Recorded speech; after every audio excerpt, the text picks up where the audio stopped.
When it comes to food, it doesn't get much more Italian than a good meatball. And today we welcome Steve DiFillippo, the CEO of Davio's Northern Italian Steakhouse. Steve, anyone who's watching this who's been to Davio's knows how good your meatballs are. Yeah, no, it's unbelievable, our meatballs. You know, it's funny, we didn't have meatballs until maybe 20 years ago. The original Davio's, I didn't want to do meatballs because it's more of an American Italian thing, you know? Plus my mom made the meatballs and I wanted to do different things. And then about 20 years ago, everyone was making meatballs all around the country, like Wolfgang Puck, and it became a big thing. So we started making meatballs. I went to my mom, got the recipe, we kind of played with it a little bit, and now it's our #1 appetizer. We sell more meatballs than anything. It's absolutely insane. So what we're gonna do today is I'm gonna make the mix. Okay, and I'm gonna show you what we do. Now, it's really about technique, and so what we do is, this is Kobe, American Kobe. So the reason we use Kobe, you know, it just has so much more flavor than regular hamburger. You know, and it's just more intense. You know, so we really like that. You have 3 different types of meat that you put. Yeah. So then we take the veal, and veal actually adds a tenderness to it. And then, of course, pork has a little more flavor. So you don't have to use pork. I mean, a lot of our guests, some people don't want pork in it, but we really like the 3 meats. And it's a third, a third, a third. So it's really important. So we just kind of mix this around. And then the big thing is we take the onions and we actually caramelize them and add a little garlic. I like the garlic roasted, because if you put fresh garlic in there, it gets too garlicky. You know, Italians don't use a lot of garlic. It's kind of a myth here in America that they think Italians use a lot of garlic. It's really not true. And then what we do is we take our focaccia crumbs and we add milk to them. Very important, because the milk is going to tenderize the meat. So this is a real technique thing that my mom and my grandmother taught me. It's relatively simple though. I mean, you're using pretty minimal ingredients. Yeah, but the milk really is important to tenderize it. So then we add this into there. Okay. Wow, I'm obsessed with those onions, by the way, because you also have them on the sides of your steaks and stuff. If we had smell television right now, people would die. And then we add fresh basil, okay, and of course you gotta have eggs, because eggs binds everything together. So we had 3 eggs in there, okay, and then of course our cheese. So this is our mix, very important. We use half Romano and half Parmesan. So the Romano has that sharpness to it, and the Parmesan is very fruity. So we really like that. And of course you have to add salt and pepper. And it's another thing that I just noticed that people at home, they just don't use enough salt and pepper when they cook. Really, really important to add salt and pepper. It really brings it all together. I can't believe, though, I mean, this is actually something we can make at home pretty easily. Oh, now that's it. Now you just kind of mix this. That's why I'm wearing gloves. You just mix this all together. Now, this is another tip. You want to make this the night before you cook, because you want this to sit in the refrigerator overnight so it really comes together. Very, very important. You could make this today in the morning and then cook in the afternoon, but we feel like it's better to make it the night before. In fact, guess what I have? What? I have another version right here. Oh my gosh! This is like Julia Child. Look at this. So just Where'd look at the that come from? See the difference? This was made yesterday. And this was made today, just now, right? See the difference of how this is more together. I'm sure the flavor too has kind of seeped into the meat and everything. It's kind of like lasagna or something you make. Usually the next day is better than the first day, you know. So. What a great thing to do to prep too, if you have a party or a holiday or something. This is such a special thing you could make to really wow people and prep it the night before. And so what we're gonna do is we're gonna add a little oil here to the pan. Now, what you can do, my mom used to cook them in the pan, my grandmother Nana would cook them in the pan, but we actually cook them in sheet pans now. We cook them in the oven.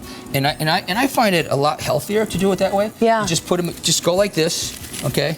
And then you just put them in a sheet pan and put them in the oven. Easy. Yeah, really easy. They come out great. I mean, obviously this is just the way, you know, I was taught back in the day. And you know, so we just do this. And the big thing is to me, you know, a lot of people know how to make meatballs. They have their own technique. These are the things that I think is important. The focaccia with the milk. That's special. Making it the night before. And the third thing, after you cook them, is you take sauce. You take your Italian tomato red sauce, and you cook them in the sauce for 3 hours after you cook them. And yeah, so after we do this, okay, I'm trying to... Now, I'm sure this sauce has some good secret stuff in it, too. Well, you know, it's actually very simple. If you use really good Italian tomatoes, you don't really have to do a lot to it. It has a little fresh basil in it, little onion, salt and pepper. It's really simple, and that's right there. So... I know, I have the honor, I think, of pouring it in. Yeah. So I'm a little nervous. It's okay. So these would cook, Okay, I mean, you know, obviously we have a time limit here. And then we would take this. They look so good and smell so good. Yeah, so why don't you do that? Are you sure you trust me to do this? Yeah, I'm going to stand back. Oh no, should I stand back? No, yeah. Slowly? Should I drizzle it around? Just throw it in there. Just dump it, Yeah. okay. Yeah. So, no need to be easy on them. No. So we're just going to do this, okay? And I'm going to cook them in the sauce, in the oven. So now I would take this and I would put it in the oven. And now I'm going to do another Julia Child thing. By the way, I love Julia. That's why I keep bringing her up. Look at this. This is so beautiful. This is how it's going to look after 3 hours in the oven. Wow. And they are just so tender, so amazing. By the way, we have some other things here. We have the meatball sliders. We have a pizza. Yeah, what a great idea. If you did make a big sheet pan, you could do lots of different dinners for the week. Yeah. And you have different sliders and stuff at Davio's. Right. It's not all about spaghetti and meatballs. You know, I know a lot of people like to have pasta with meatballs, but it's actually a great entree just by itself, or a great appetizer.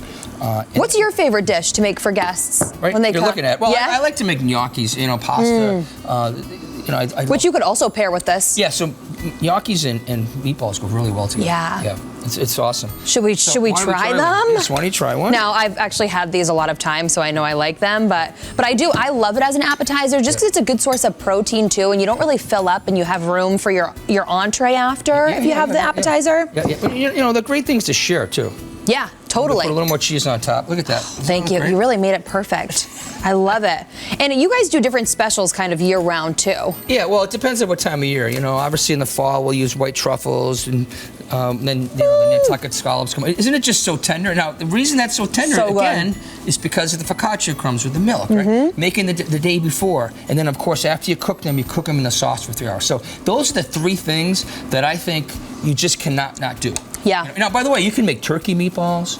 Okay. So kind of sub out the meat. Yeah. So you use the dark meat and the white meat to add flavor. You can do chicken meatballs with chicken thighs and chicken breasts. That, you know. So it's not always about meat. You can do other kinds of meatballs. I think those three together, they just really make it a standout meatball. Yeah. No wonder everyone loves it. Yeah. No, it's people just love our meatballs, and you know, it's just something that I never get tired. You know, people always ask me, "What's the favorite thing you eat at Davio's?" And it's still the meatballs that my mother taught me how to make. This is one of the first things I learned how to make when I was a kid. Wow. This inspired me to get into the restaurant business, and that's kind of how it all started. I love it. Her legacy, lives on through these meatballs, and everybody loves them so much when they come in. Right. Well, the funny thing is, you know, my mom was Portuguese, but my Italian grandmother taught my Portuguese mom how to make these. This is kind of a DiFillippo thing. Yeah. No, they are absolutely delicious, as is everything at Davio's. Thank you so much, Steve, for sharing the secret recipe to the best meatballs at Davio's. We appreciate it. And guys, go try this at home. And by the way, I'm steve@davios.com if you want the recipe. We'll email me, you know, Tanya. Oh, awesome. Yeah, because a lot of people want to know the recipe, and I went really quick with everything.